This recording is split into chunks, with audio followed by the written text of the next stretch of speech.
Hey guys, in this video I'm going to show you how to cancel hosting your subscription.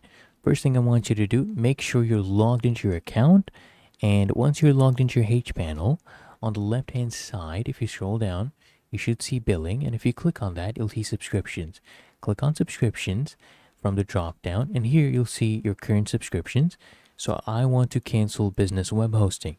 First I want you to toggle off this where it says auto renewal, and this will let you cancel your subscription. So click here on cancel subscription, and as you can see, it will be canceled because auto renewal is off. They won't charge you again.